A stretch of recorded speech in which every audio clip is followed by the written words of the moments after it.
Thank you, Jan and Roy, for this very thought-provoking discussion. I believe we were hearing from the real Jan van Hecht, but only time will tell. It was good either way. And now I'm happy to introduce our final panel of the day, Biometrics, Privacy, and Ethical AI, Striking the Right Balance, which will be moderated by Ms. Naama bin Zvi, Biometrics Commissioner and Executive Director of Identity and Biometrics Applications Unit at the INCD. And I will be happy to also introduce all of our panelists. One moment. Okay, starting with Mr. Matan Noga, VP of R&D at Corsight. With over a decade of experience in AI and real-time systems, he specializes in leading diverse teams across development, research, and data, with a focus on building innovative real-world solutions and advancing ethical AI.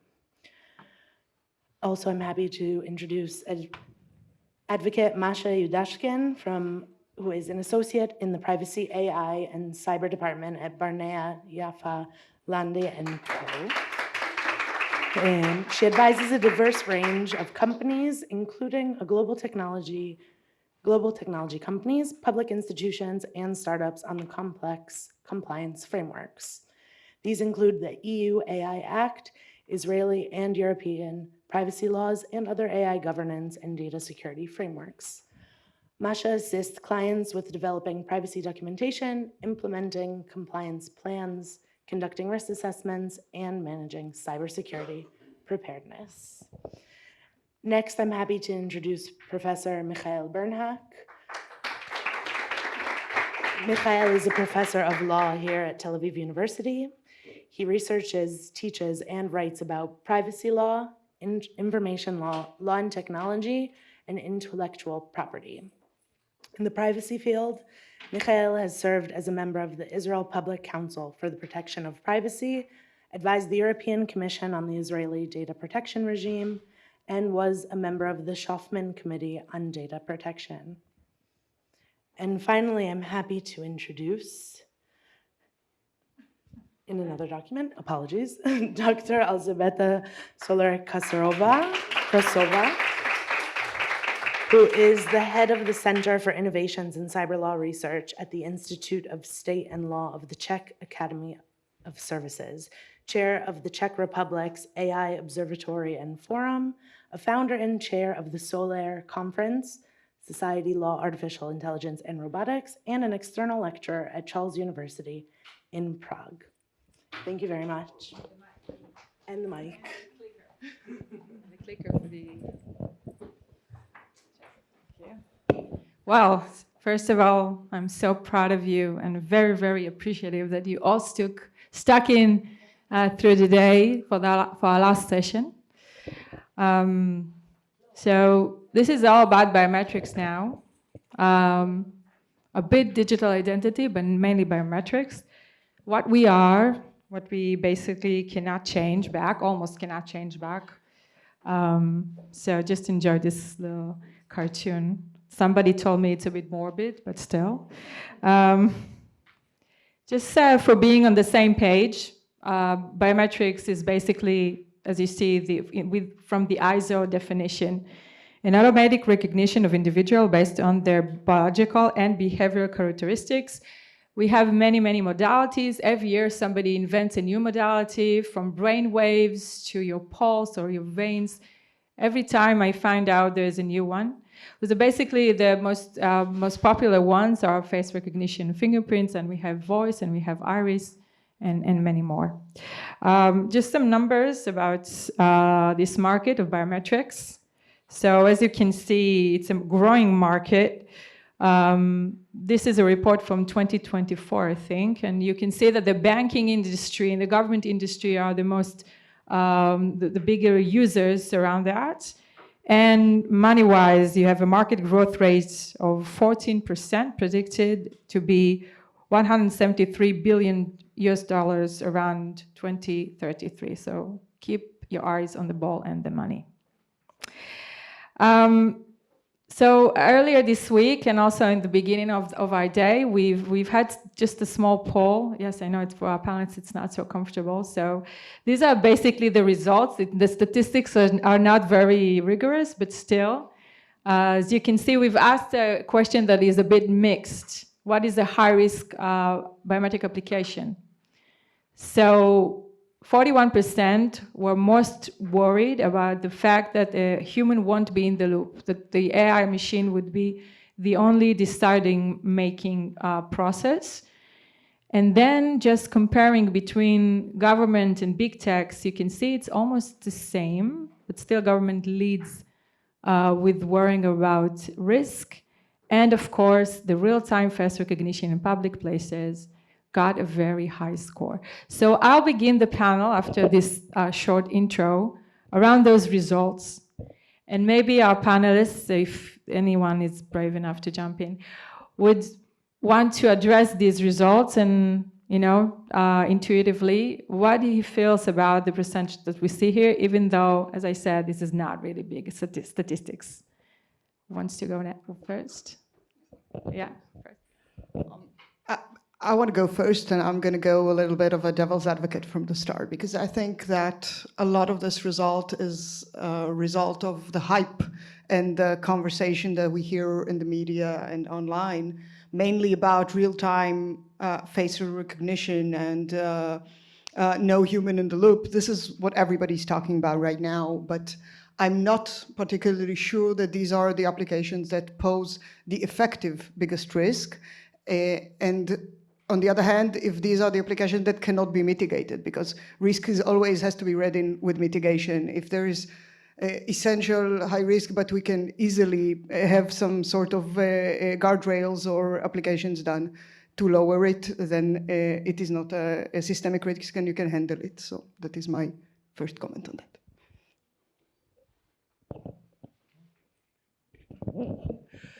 Okay, so as I see, what people are most afraid is that there is no human in the loop, and then there is this real-time face recognition.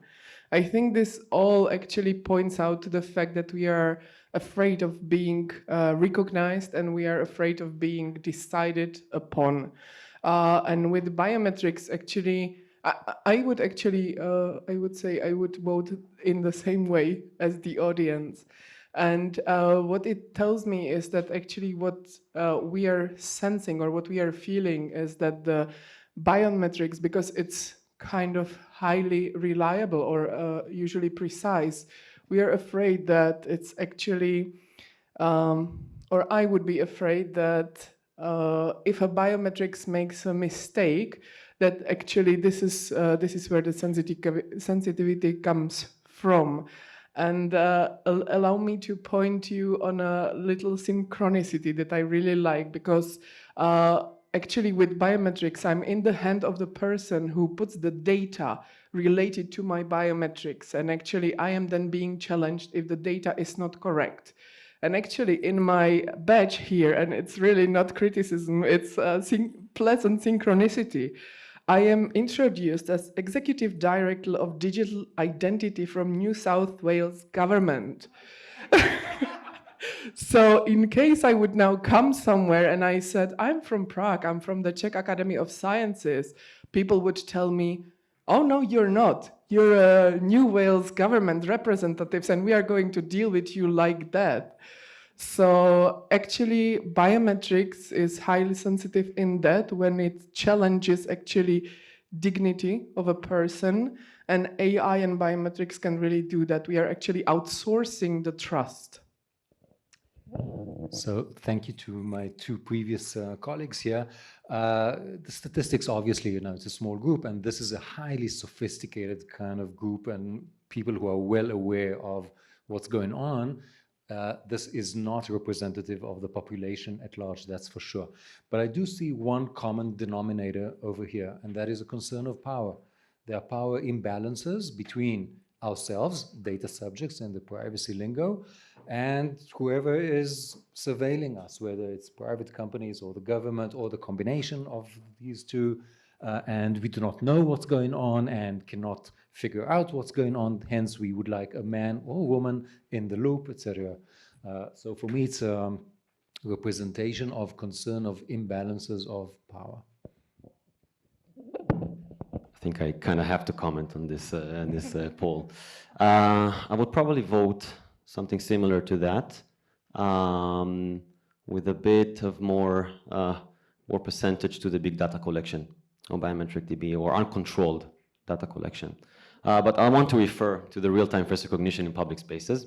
And maybe I'll start with an example, because I think it's a matter of who does it, how they do it, where regulation comes in place, whether you have some external auditing, checking the company who's developing this technology, and what is lawful. And the example I want to give is a little shopping center called Mall of America. I don't know if you heard about it. I think it was about 2 years ago when they had this case where some repeat offender who had a few, let's say, some occurrences there with the law, and he disturbed the peace there inside the mall, and they decided to keep him away. So they didn't have face recognition at the time at the doorstep, and they just had a picture of him on the panel where the security guard is. And one time he managed to enter into the mall. The security guard did not recognize him, and on that date he went to the second floor. He took a baby from the arms of a mother and threw the baby from the second floor. I'm sorry to terrorize everybody here, but it's just to make my point where it's the question of what you use technology for. And now they do use face recognition there using our system. There are signs all over the place. This place is monitored, it's face recognition. Zero data retention. What does that mean? It means that if you do not match the watch list, your biometric data is immediately erased. I think I'll stop here, but just to make my point that yes, I agree with the concern. I'm also a concerned citizen, but I think there are places and times where if it's done right, then it protects our lives without the cost of living. So. Great. So we'll touch upon some of the use cases in a while. Just two short anecdotes I'd like to share. The two months ago, I've been to a Congress in London, where the public or the audience were as professional as this public. Thank you. And for my surprise, most of the public there from the audience were much more concerned about online digital identity than the face recognition in the wild application. And also, they were much worried about the big techs compared to the government. So this is just to emphasize that it's a very much a cultural thing around what you are afraid of, not of course, to argue with your arguments, but it is very, very dependable on where you come from and what are your values or fears. Going ahead with the use cases, this is just some things I picked up. You mentioned, Matan, that you were much more concerned about the gathering of information. So here we have three really prominent examples. One is the eye-scanning orb of Sam Altman. I don't know if you heard. Anyone heard about that orb? Show of hands. Who heard about it? Do you know that Sam Altman began to collect iris scans to then further use it maybe for Fintech identification? And we have the doorbell of Amazon collecting faces. And of course, Clearview that scrapes the web for face images and then use it afterwards as a service. So this is one concern. And the first question around it is it even allowed? Okay, what is all this of these big techs projects are based on? And how can we address that? So, anyone? Yeah. Yeah. Hi again. I guess I'll start with Clearview because it resonates with my point earlier. This is a company that collects data from everywhere, anywhere, stores it, and then makes it available for their customers. I don't know if that's, for me, my personal opinion is that is wrong. There's no consent here whatsoever. There's no control here whatsoever. And you're asking if it's allowed. Well, in the US, I'm not a regulatory expert, but in the US, there are some countries, it's banned federally. They are being fined multiple times. There are some states in the US where it's allowed. In the EU, I think it's completely illegal. And I think that's good. So if you're asking if it's I'm not sure about Orb. I'm not sure actually where it stands. I think maybe it's too new to, but maybe someone here from the panel knows. But I know for Clearview that it's more on the illegal and not allowed side than allowed. I think I want to connect your two previous statements, one about AI and biometrics being used in the right hands for the right purpose, and now with the later comment. I think that when you look generally, what we are starting to see is that in a lot of biometric applications that we think may be good applications, and we've discussed this in previous panels today, to prevent fraud, to prevent identity theft, the biometric aspect is a critical aspect in all these applications. But a lot of legal frameworks, and Europe is a good example, and to some extent even Israel, requires explicit consent of people for this action on one hand. But on the other hand, the definition of what is a biometric identifier, what is biometric data, is very, very broad. So if we're looking at a zero retention mitigation, or if we're looking about other strong mitigations, it could be changing the accuracy of how the model works, or changing different aspects that will significantly lower the risk for that data and that application to be misused.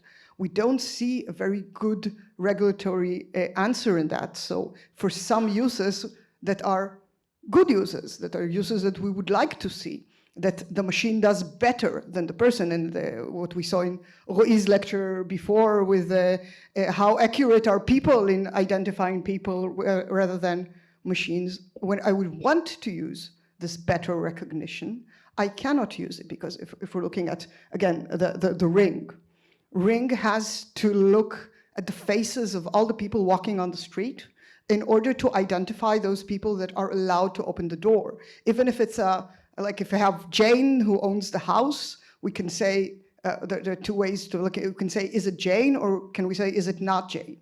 So even if we go for, is it not Jane, we still need to have some biometric identification of the crowd.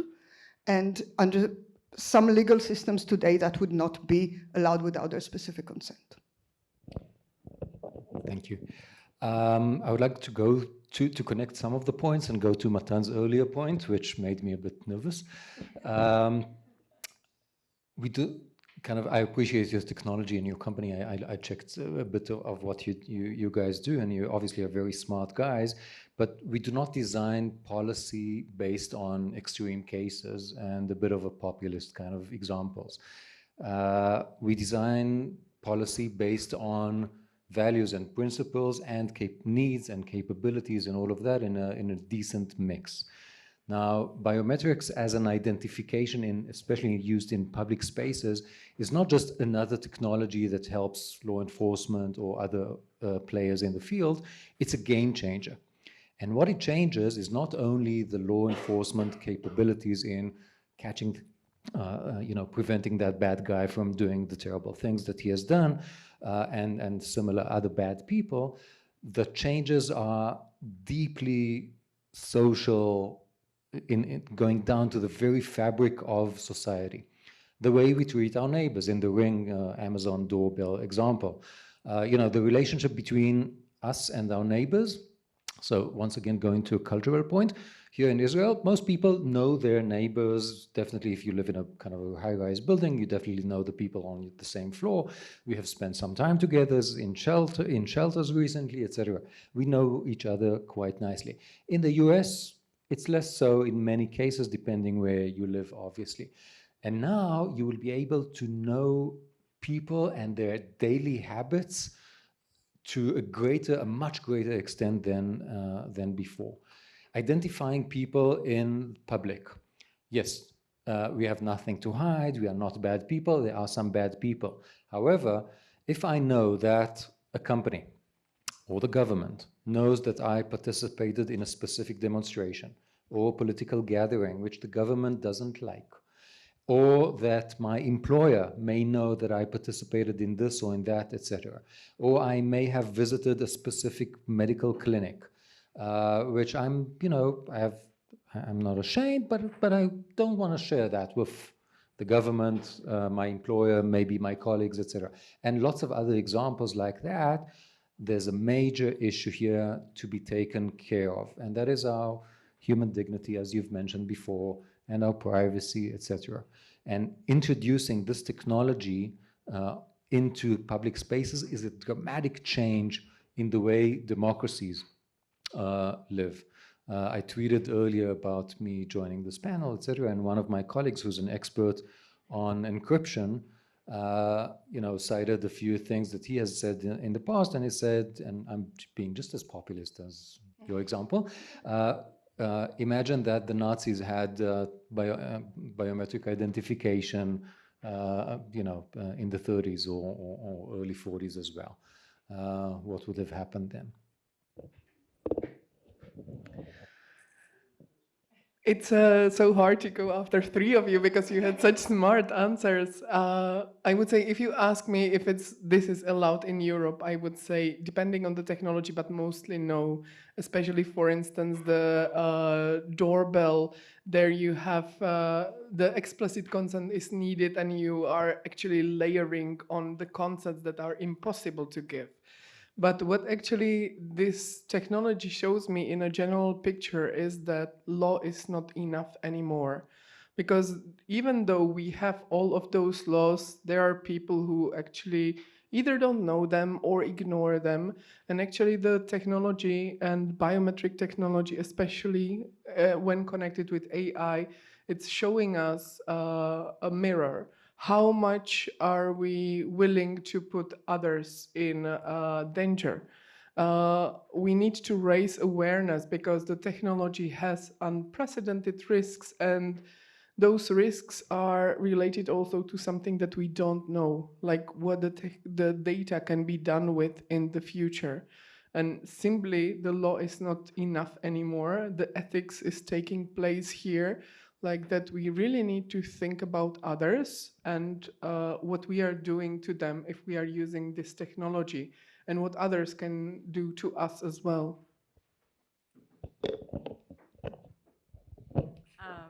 Great, but just one pause around these examples that I've brought. If we look at consent, the consent issue, because there's a difference between those three examples.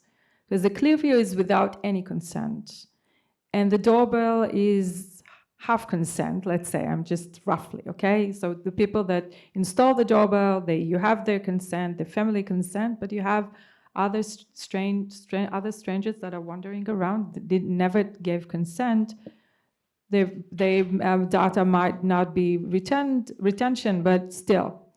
And the orb is a project that assumingly is with full consent. So let's just focus on that. There's a project which invites people to give their iris scan under, I guess, some conditions. So how do we address that when it comes to these big data that could be used afterwards to, I don't know, various purposes? Is consent enough? No. Just reflecting on what you said. By the way, the example I gave before, I'm sorry if it startled anyone. My point was, and this was another part in my answer, also after this incident happens, what happens from there? They wanted to use face recognition immediately, and we actually encouraged them to audit us externally and take a good look at what we do, how we do it. Is it fitting? Yes, it has to comply to law, but also is there ethical use? There is the means. Is it proportionate? But now back to the question at hand. I don't think consent is enough.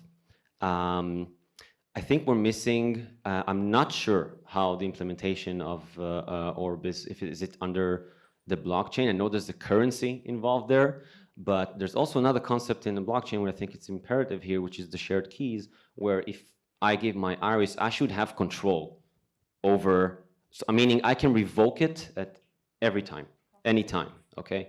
So I give my consent, but it is not perpetual, it's not infinite. I can have a say at who has access to my iris information and what to do with it. The second part of this, and this is something that I honestly, I'm not sure how we can control, is that once I give my iris, it's probably going to be used to train some kind of a neural network. I'm going to be part of that, of the data pool for that neural network. How to control that, I don't have an answer. I'm not sure. I haven't thought it out yet. But yeah, I don't think consent is enough at all. I think that consent is not enough, but consent is not always a required component. And I'm going to explain a bit, but I don't know if you remember, most of you probably do. About 8 to 10 years ago, Google Photos started with this really cute, really nice feature saying, is this the same person? And for quite a few years, you would get these prompts saying, is this the same person? And a picture of your grandma and a picture of your third removed uncle on grouping of the photos. They were probably, most likely, using some sort of biometric identification as we understand it today. And they were probably most likely using all that data to train their AI models that we now happily use to change our hair color from brown to orange and to add funny hats, okay? All of that was not done with explicit consent of all those people in all those photos. But I don't think that as a malice, as something that is essentially bad, that was essentially bad. But I do agree with Michael that this technology in the hands of a malicious actor, this technology which is not regulated correctly, can be very dangerous and can lead to very specific and very significant harms in society. So I think that the answer doesn't lie in consent. The answer lies in the controls that we can place as a system on the way we develop these systems, on the way we assess risk in these systems. And again, we've been talking about this all day, and all day there was this bleak and down vibe that everybody is out to get us and we have no way to get out of it. I don't think it's true. I think that with enough responsible and good actors, what we can achieve is responsible and good development. And malicious actors is something that will always happen. Malicious actors is something that we will always have to protect against. But I think we need to focus on that rather than shifting this only to consent in the situation where I can take your picture right now. That would be allowed under privacy law and under every law, because this is a semi-public or a public space. But you do not have control of what I do with this picture later. It was true 20 years ago, it was true 30 years ago, and it's true now. Now we have other tools, and we need to regulate the tools, in my opinion. So there's no magical solution for any of these challenges, and I think it's not either law or technology or ethics, it's a combination of all of them. And technology is deeply social, as far as I'm concerned, and the law should be deeply social. It's a social tool, etc. We should be very careful not to rely too much on technology. We will end up with technology solutionism and figure, and when we realize it was not good enough, it's too late. And I have some examples from the last 2 years. So it's a combination. As for consent, as the kind of cornerstone of privacy law in many jurisdictions, I think it's a representation of the broader idea of privacy as control. The idea is that we, data subjects, have control over our data. Now, Americans hear privacy as control and they think only about consent. And consent cannot bear the very heavy burden because people do not understand, they click, yes, I agree, etc., and all of those well-known issues. As far as I'm concerned, control should be continuous throughout the life cycle of the data. So yes, the initial meeting point between the data subject and the data controller, whoever collects the data, is a crucial point, and a lot of you know, a lot should happen there in terms of explanation, and the consent should be free, out of free will and informed and all of that. But we should have the power to visit our data later on. It's the access rights, and require that whoever uses it stops using it, and withdraw our consent, and the right to be forgotten, and many other kinds of tools. Each of them has lots of problems in practice, but I think overall, if reinvigorated correctly, it can be better alongside ethics and technological solution, privacy by design, and things like that. I'm actually going to agree with you, because when you asked Naama the question, for me, the answer was yes. The consent is enough, but depending on what kind of consent. The information here is the most important, and I agree with you that then the later control is necessary. But it would also depend on in which cultural context you're asking, because some jurisdictions presume that their citizens are stupid, and some jurisdictions presume that their citizens are smart. So it would really depend on the information, and we cannot take the freedom of a person to really put themselves in a risk. Like if it asks you, do you really want to give me this information, this sensitive biometric information in exchange for this and that? And even it asks you 3 times, like, do you really want to delete this picture, like in the old cameras? You should be able to say, yes, I'm willing to give that information when I have some more control over that. But that's the cornerstone of freedom for me there. Okay, so moving on to a different use case. Who knows these two nice people? Anyone ever seen these photos? Nobody? So this is a really nice story for you. On the right, you've got Kelly Conlon. Kelly went to the Madison Square Garden 2 years ago with her daughter to see a performance of dance, and she took other little girls that were friends with her daughter to that show. Soon after she went in with the group of kids, she was taken aside by the security guards saying that she has to leave because the face recognition system located her. And asking why she should leave, she discovered that the nice person on the left, James Dolan, which is the CEO of Madison Square Garden, decided that all attorneys or lawyers that are working in law firms that conducts cases against the Madison Square Garden cannot enter his premises. And Kelly worked in such a law firm. Do you agree? And Kelly worked in such a law firm. She basically didn't work on that specific case, but she was a partner in that law firm, and she was taken out. So eventually there were law cases against the Madison Square Garden in New York City. And guess what? They were all dropped because the New York City Code of Privacy does not prohibit to use face recognition in public if there's no profit around it. And James Dolan claimed that he didn't profit anything out of it, so this is allowed. So this is a really nice use cases for us. Maybe to ask first, how do we see when, basically this is not a government use. Remember our poll from before? This is a big tech use or private sector use, let's say. How can we mitigate this? If you feel your stomach hurts, my stomach hurts when I heard about that case. How can we mitigate that? And what's your opinion about the whole scenario? And I will start with Alžběta this time, because it's not fair that everybody speaks before you. That's too hard. Okay, so when I was first thinking about this case, I imagined that actually, well, in Europe, this would not stand in front of the authorities, not at all. There is no legitimate reason for processing biometric data in this context.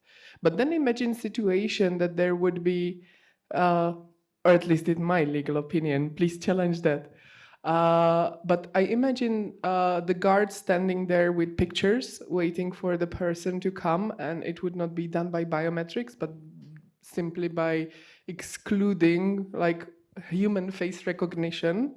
And then it would be a completely different case, because then here we would have to actually consider if a person can discriminate some others or not, or limitations of freedom of doing business. So in this case, I think I cannot really predict result of the case, but we don't need to use maybe technology to just punish somebody or protect ourselves. But I would really like to hear your legal opinion on the data protection.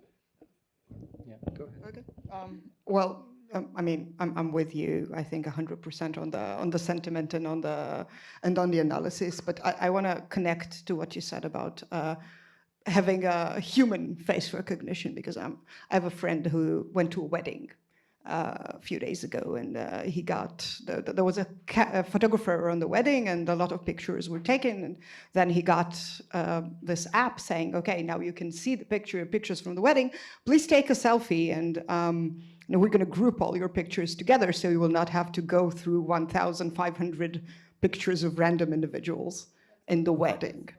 That's Google Photos, but a local one. But then again, we also have a few clients that are doing, let's say, photo grouping business. It's quite a thing, and one of them currently has the human photo grouper option. There's like some people in India or wherever sitting, and the same way that was tagging for AI when it was before the tagging was automatic, they're looking and they're grouping the pictures, and it costs some amount of money, and they would like to replace this with a more reliable, faster, cheaper AI system that they will put a lot of safeguards in, like zero retention and a lot of the things we talked about in the beginning. And in a lot of jurisdictions, that would not be allowed. So there is a situation right now where we see a clash between uses that are okay uses that you can do with a human, that you would do better even for the same human, because there could be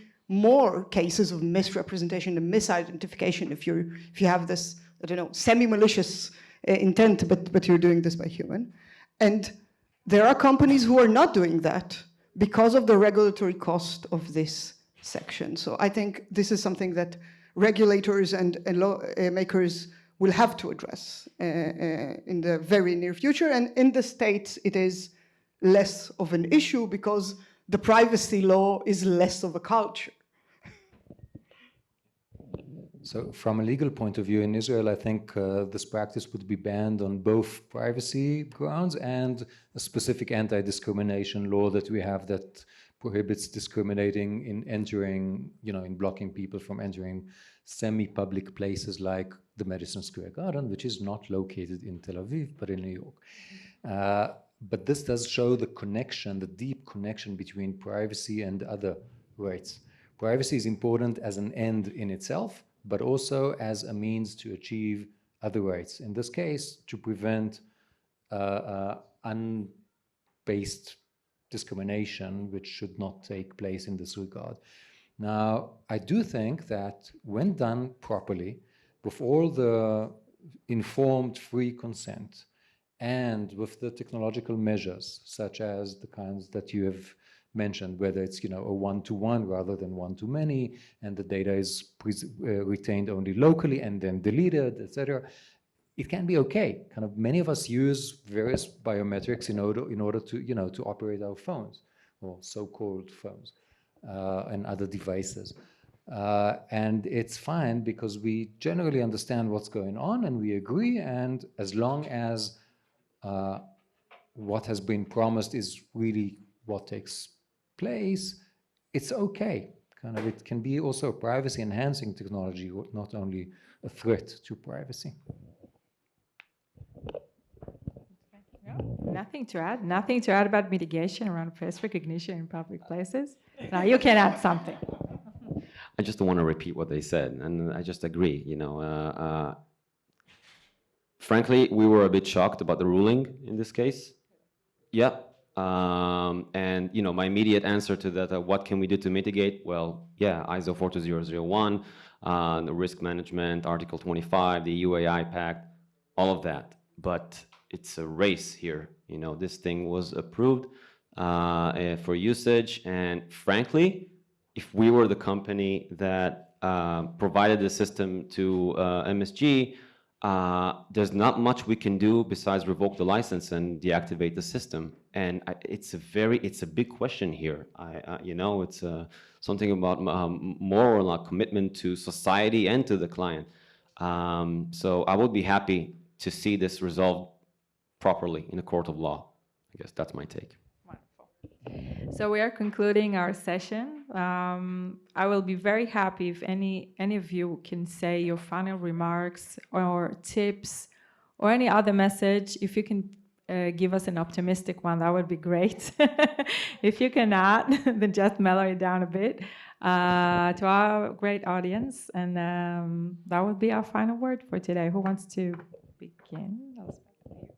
Yeah, sure. I'll be optimistic now. No, I do have an optimistic message. I guess for once in this panel, I'll put on my engineering hat, which is actually where I come from. As a VP R&D, I get to lead an amazing group of researchers and engineers. And my message is to the engineers, maybe in the crowd or whatever, or the people who are in charge of engineers.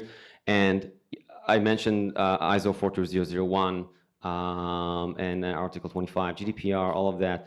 I think for the engineering world, when they see that, they're like, oh man, give me a break, just let me develop my technology, right? Like, just let me train the AI, do what it does. It's very accurate, it's very fast, and let's just move forward. And they see this as a burden.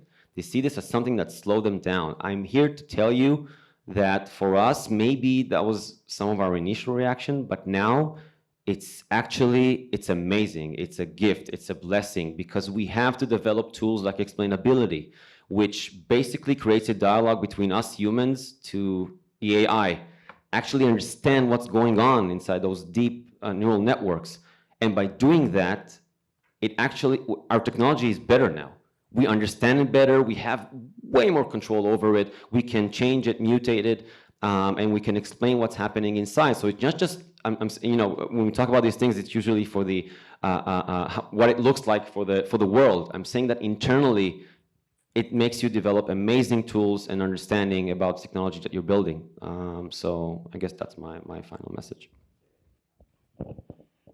I'm going to start without engineers, none of us were going to be here discussing this amazing new development and these amazing new types of data, because there was biometric identification 50 years ago, but it was very rudimentary and very general. I mean, you had the fingerprints and maybe some sort of face recognition. But right now, the reason that we're here is because engineers and very smart people are moving very fast to make our world a little bit better. And I think that we as lawyers, we're going to catch up, don't worry. We're going to get there. And I agree with you that the frameworks that you mentioned, the ISO and the UAI Act, and in my view, all risk-based frameworks are a good basis to make good technology. And this has been my point all along here. I think that we need to rely on these structural risk assessment and risk mitigation techniques in order to make good technology that's going to make good in the world. And when we look at privacy laws and when we look at the categorization of biometric data as something that is different, as something that is special, I'm not sure that considering AI and considering big data and considering the tools that we have, this is still a correct categorization, and that is essentially different from other types of data, but I'm guessing that is a view for the next years. This is not a battle between law and technology. This is not a battle between lawyers and engineers. It's a battle over what kind of a society we would like to have. And we have an ongoing conversation in this room and in parliaments and in everywhere. And it's quite obvious, I think, that in the battle between surveillance and privacy, it's quite obvious, I think, where we should, what we should choose. I will not be positive. I want to be provocative at the end to keep you with something that you can think about. I want to just very briefly speak about a new initiative in EU that actually scares me. I don't know if you've heard of it. It's called Chat Control, and it's supposed to be tied to biometrics. This initiative is about to protect children from sexual abuse online, so they should not be allowed to use social networks until the age of 16 years old. And whoever is going to actually use social networks and communicate even via WhatsApp signal or whatever, they will need to tie their biometrics to that. And actually, any communication is going to be monitored for suspicion that there is some potential threatening activity going on. And this scares me because it's actually, we have the EU AI Act that prohibits biometric real-time face recognition for security purposes, but we are actually breaching privacy, or there are initiatives going to breach privacy with biometrics in the whole European Union. And I think that we all should now start thinking with reason, as you said, which society we do want to live in. Because some of the members of parliament said, for instance, that people don't have fundamental right to encrypted communication. And when tied to biometrics, this is actually going to put all the system upside down, and it's going to make people very vulnerable. And this might actually influence the whole world with such legislation. If we put something like that with biometrics and communication and no privacy, if we set something forward like that, it's very scary. Only 4 countries are right now opposing this proposal. It's Czech Republic, Poland, Netherlands, and Italy. And the rest of the countries are actually going on for it. So I leave you with this scary idea, and I let you think about it, and I let you think about it, what we can do against that.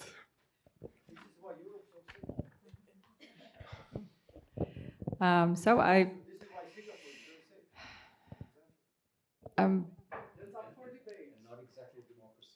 sure you're all scared by now. So I'd like to thank our esteemed panelists. Thank you very much for a very good discussion. Thank you so much.